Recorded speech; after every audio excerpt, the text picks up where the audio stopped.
नमस्कार, India voice देख रहे हैं आप और मैं हूं आपके साथ शिवम दुबे। बुलेटिन की शुरुआत करेंगे। कोलकाता कांड ने पूरे देश में आक्रोश पैदा कर रख दिया है। इस कांड के विरोध में पिछले कई दिनों से लगातार प्रदर्शन हो रहा है। इस भयावह घटना के विरोध में आज देश भर के डॉक्टर हड़ताल पर हैं। सरकारी और निजी अस्पतालों में ओपीडी की सेवाएं बंद रही, लेकिन इमरजेंसी सर्विस जारी। 17 अगस्त को सभी सरकारी और गैर सरकारी यानी कि गवर्नमेंट और प्राइवेट अस्पताल के routine OPD, routine surgery, investigation, diagnostic routine सभी सेवाएं बंद रही। जनता की कोई भी समस्या फिलहाल इसके लिए इमरजेंसी सेवाएं मिलती रहेंगी, लेकिन केंद्र सरकार ने देश भर डॉक्टरों के संगठन से काम पर लौटने की अपील की। साथ ही डॉक्टरों की सुरक्षा के लिए कमेटी बनाने का ऐलान किया गया है। सरकार की अपील पर डॉक्टरों के संगठन फोर्डा, जो संगठन है डॉक्टरों का फोर्डा, उसने कहा कि प्रतिनिधियों से बात करके हम जल्द से जल्द फैसला लेंगे। ममता सरकार के आरजीकर अस्पताल के 43 डॉक्टर सहित 190 नर्सिंग स्टाफ का ट्रांसफर करने के फैसले की बीजेपी ने फिलहाल आलोचना की है। डॉक्टर मोनिका मुख्य न्यायाधीश को पत्र भेजकर कोलकाता के आरजीकर मेडिकल कॉलेज अस्पताल में केंद्रीय सशस्त्र बलों की तैनाती करने को कहा। पीड़िता के पिता ने अस्पताल पर कार्रवाई करने की मांग की। तो वहीं आरजेडी सुप्रीमो लालू प्रसाद ने सरकार से डॉक्टरों को न्याय देने की मांग की।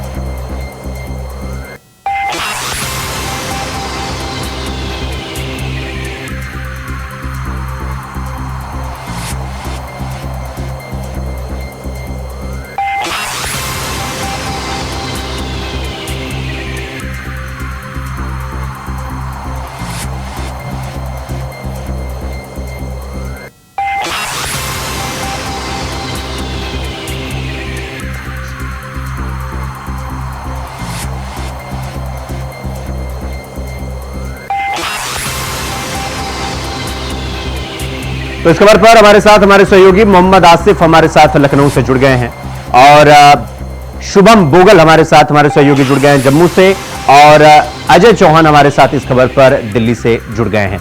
तो आसिफ, सबसे पहले मैं आपका रुख करूंगा। जिस तरीके से कलकत्ता वाले मामले पर जिस तरीके से पूरा माहौल इस वक्त बदला हुआ है, इस वक्त लखनऊ के क्या हालात हैं? वहां पर डॉक्टर जो है वो प्रदर्शन कर रहे हैं, वहां के अस्पतालों की क्या स्थिति है, वहां पर इमरजेंसी में जो मरीज आ रहे हैं उनका क्या हालचाल है? इस पूरी खबर को लेकर आसिफ।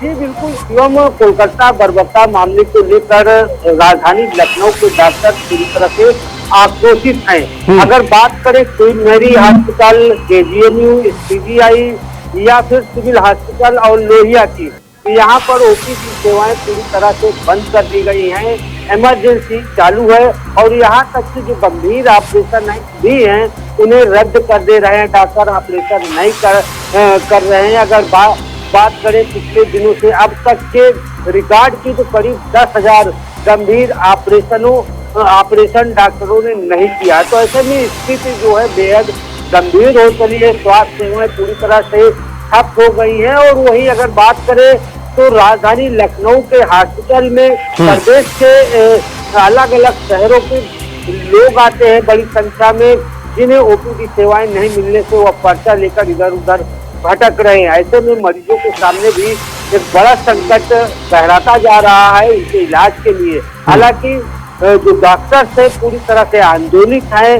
कल रात में कई संगठनों ने कैंडल मार्च निकाला और डॉक्टरों की सुरक्षा को लेकर मांग किया। वहीं लगातार केजीएमयू, लोहिया, क्वीन मैरी और पीजीआई के डॉक्टर लगातार प्रदर्शन कर रहे हैं। प्रदर्शन का खामियाजा कहीं न कहीं मरीजों को भुगतना पड़ रहा है। हालांकि जिस तरह से तस्वीरें आ रही हैं, मामले सामने आ रहे हैं, इससे साफ है कि अगर डॉक्टरों की मांगे नहीं पूरी हो गई तो आने वाले दिनों में स्वास्थ्य सेवाएं और भी बदहाल हो जाएगी। और ठीक है आसिफ, मैं आपके पास आऊंगा। हमारे सहयोगी शुभम हमारे साथ जुड़े हुए हैं। शुभम, जिस तरीके से इस कलकत्ता वाले मामले को लेकर देश के एक सिरे से अगर लें तो दूसरे सिरे तक लगातार प्रदर्शन हमें देखने को मिल रहा है। जम्मू के फिलहाल क्या हालात है शुभम वहां के इस पूरी घटना को लेकर? बिल्कुल शुभम, आपको बताते चले तो जम्मू कश्मीर में लगातार जो है डॉक्टर प्रदर्शन कर रहे हैं। और कल भी गवर्नमेंट मेडिकल कॉलेज में भी जो है वहां पे भी प्रदर्शन हुआ और आज विश्वनाथ अस्पताल में भी प्रदर्शन हुआ। आपको बताते चले तो जम्मू कश्मीर में मुख्यतः जितने भी सरकारी अस्पताल हैं और चाहे लोग हैं वो भी मिलकर जो है वो कोलकाता में जिस तरीके से एक महिला डॉक्टर के साथ गैंग रेप किया गया, उसके बाद हर जगह से एक ही आवाज उठ रही है कि वहाँ की जो सरकार है वो जो है वो बदला जो है वो जरूर ले और जिन्होंने भी ये काराना हरकत की है उनके खिलाफ कड़ी से कड़ी कार्रवाई हो। ठीक है शुभम, आप हमारे साथ बने रहिएगा। हमारे सहयोगी जुड़े हुए हैं दिल्ली से, अजय। अजय, जिस तरीके से हम लगातार देख रहे हैं, जितने भी शहरों पे नजर डालिए वहां पर आपको डॉक्टरों का प्रदर्शन होता हुआ दिखाई देगा और बड़े उग्र होता हुआ दिखाई देगा आपको। ऐसा नहीं है कि छोटा मोटा आंदोलन।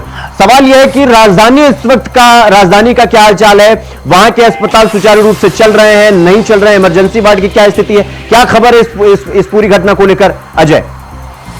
बिल्कुल शिवम, देखिए जिस तरह से कलकत्ता में एक डॉक्टर के साथ दुर्व्यवस्था की गई उसको देखकर पूरे भारत के अंदर आक्रोश और डॉक्टरों का कहना है कि जिस तरह से वहां पर व्यवस्था को सुधारने की बात कही जा रही है, क्योंकि व्यवस्था ममता बनर्जी के अंदर, क्योंकि वो खुद स्वास्थ्य मंत्री रही है और वह है उस समय स्वास्थ्य मंत्री लगातार, क्योंकि आज सुबह 6 बजे से लेकर कल सुबह 6 बजे तक पूरी तरफ से आज हड़ताल की गई है दिल्ली के अंदर, पूरे भारत के अंदर। उनका कहना है कि जिस तरह से अगर नर्सिंग जो स्टाफ होता है या फिर डॉक्टर होता है, इस तरह से जो घटनाएं होती है, निर्भया कांड को भी इस कांड ने पीछे छोड़ दिया है। तो सवाल है कि आखिरकार एक ममता बनर्जी खुद वहाँ के लीडर है, महिला है, वो इस महिला के साथ इस तरह से घटना हुई, उसमें कहीं ना कहीं जो जांच में गई दोषी, क्योंकि जब सीबीआई वहां पहुंची तो सीबीआई के बाद जो गुंडे आए उसमें टीएमसी के जो बंदे थे उनका नाम सामने आया। तो सवाल है कि आखिरकार कलकत्ता के अंदर चल गया है, क्योंकि अगर जांच है तो जांच प्रॉपर होनी चाहिए।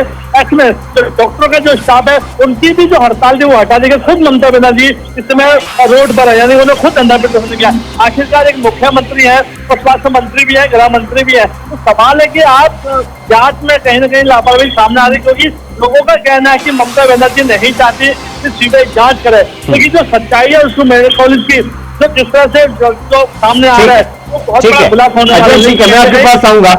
ठीक है, मैं आपके पास आऊंगा। आसिफ हमारे साथ सहयोगी हमारे जुड़े हुए हैं। आसिफ, जिस तरीके से डॉक्टरों का प्रदर्शन देखने को मिल रहा है, अब सरकार तो ये कह रही है कि भाई डॉक्टर अपने अपने काम पर लौट जाएं, वो पूरी तरीके से वो एक्शन लेंगे, वो डॉक्टर चाहते हैं वो होगा। अब डॉक्टरों का जो संगठन है फोड़ा, वो भी ये कह रहा है कि हम बातचीत करके फैसला लेंगे। आईएमए की भी एंट्री हो जाती है, तो ये लड़ाई कहां जाकर रुकने वाली है? कब तक ये सब चलता रहेगा? और अगर ऐसा चलता रहा सिर्फ, तो जो अस्पताल हैं, जो मरीज हैं, जो लगातार अस्पतालों में आ रहे हैं, उनका क्या होगा? उनका इलाज का क्या होगा? ऐसे तो जो है चीजें बड़ी उलटफेर हो जाएंगी, बड़ा दृश्य जो है भयावह हो जाएगा।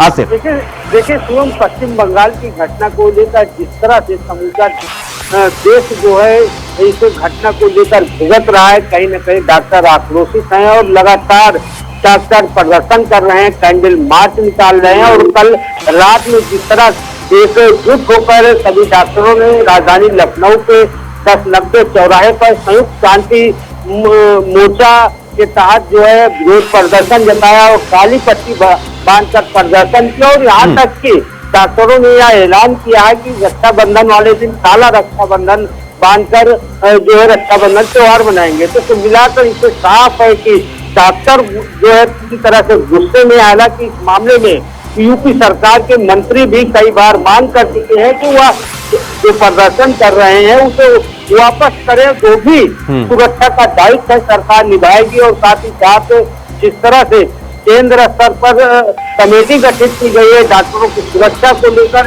हो या फिर रेप मर्डर मामले में पीड़िता के साथ इंसाफ की, सभी तरह के आश्वासन जो है सरकार दे रही, बावजूद इससे जिस तरह से अब डॉक्टर पूरी तरह से आंदोलित है और आक्रोशित है, इसका खामियाजा कहीं न कहीं पूरा देश उठा रहा है। जिस तरह से मरीजों की कतार चाहे केजीएमयू में हो या फिर कोई अस्पताल में देखने को मिल रही है, कई गंभीर रोगी जो है सड़क भी देखे गए।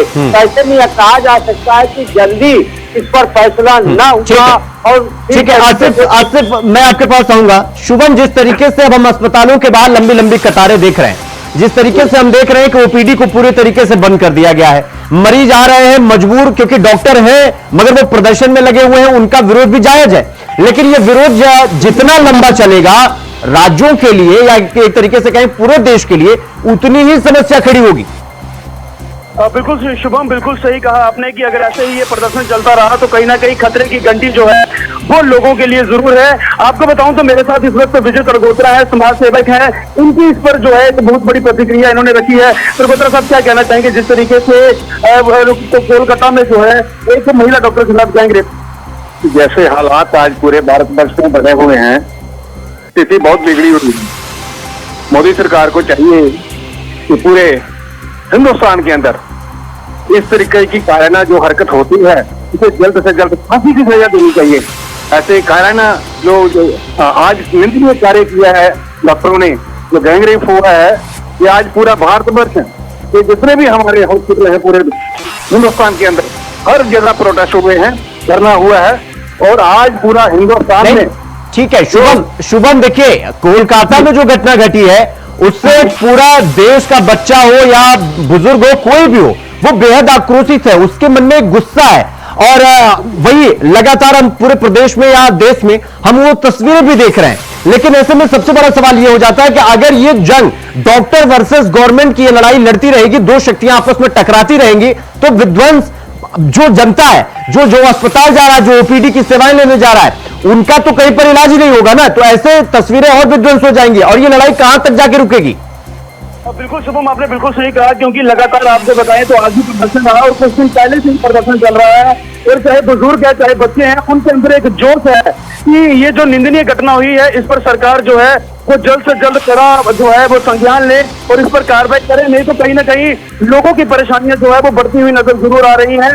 जिस तरीके से अस्पतालों की बात करें तो वहां पर लगातार लोगों की लंबी लंबी कतारें लगी हैं और लोगों को काफी ज्यादा मुश्किलों का सामना करना पड़ रहा है। जी शुभम। ठीक है, बहुत बहुत धन्यवाद आसिफ आपका भी, शुभम आपका भी और अजय आपका भी बहुत बहुत धन्यवाद इस चर्चा पर हमारे साथ जुड़ने के लिए, इस खबर पर हमारे साथ जुड़ने के लिए।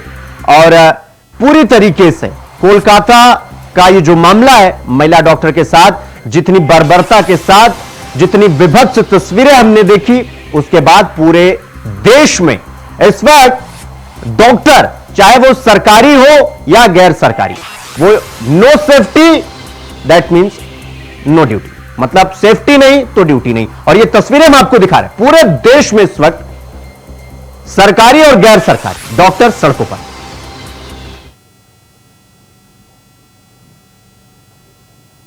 तो यहां पर रुकेंगे छोटे से ब्रेक के लिए, खबरों का सिलसिला जारी है, फौरन लौट रहे हैं। ब्रेक के बाद एक बार फिर आप सबका स्वागत है मेरे साथ। रुक करेंगे खबरों की ओर, लेकिन उससे पहले आपको देहरादून लिए चलते हैं, जहां उत्तराखंड के मुख्यमंत्री पुष्कर सिंह धामी लाइव आ रहे हैं। क्या कुछ कह रहे हैं मुख्यमंत्री, सुनवाते हैं आपको। ऐसे बहुत सारे लोग हैं जिन्होंने किसी न किसी रूप में उनको अपनी शुभकामनाएं दी होंगी, उनके प्रति उनके मन में हमेशा कृतज्ञता का भाव है।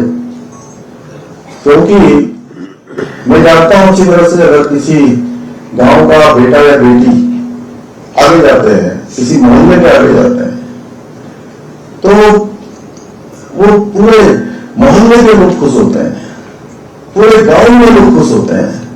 फिर किसी शहर से किसी की उपलब्धि मिलती है तो शहर के लोग कि हमारे गांव का बेटा है, हमारे गांव की बेटी है, उसने आज यहाँ पर ये कर दिया, आज उसका यहाँ चयन हो गया, उसने ये पदक जीत लिया, उसने आज ऐसा कमाल कर दिया। सबकी भावनाएं ऐसे जुड़ जाती हैं और धीरे धीरे वो फिर एक परिवार का बेटा या बेटी नहीं रह जाते, वो पूरे समाज के हो जाते हैं। इसलिए आज जिनका हम लोग यहाँ पर सम्मान कर रहे हैं, जिनका अभिनंदन कर रहे हैं, स्वागत कर रहे हैं, उनको भविष्य के लिए बधाई दे रहे हैं कि वो आने वाले समय में और अच्छा काम करें, क्योंकि उनके साथ अब हमारे पूरे प्रदेश की, हम सब लोगों की, सबकी भावनाएं और उनकी संभावनाएं उनके साथ जुड़ गई है। और हमारे लिए बड़ी ये अत्यंत गौरव का क्षण है कि इतनी बड़ी संख्या में राष्ट्रवाद की विचारधारा से प्रेरित सिविल सेवा परीक्षा में सफलता प्राप्त करके भारत की प्रशासनिक तंत्र को मजबूती देने का कार्य आप करने जा रहे हैं। मैं इस उपलब्धि के लिए आप सभी को और आपके अभिभावकों को भी,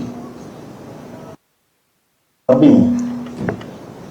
आपको भी मैं बहुत बधाई देना चाहता हूं, बहुत शुभकामनाएं।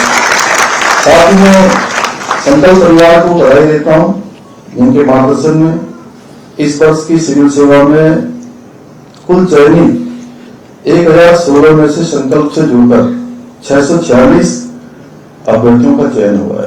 ये एक बड़ी संख्या है और मैं भी संकल्प से जुड़ा रहा हूं।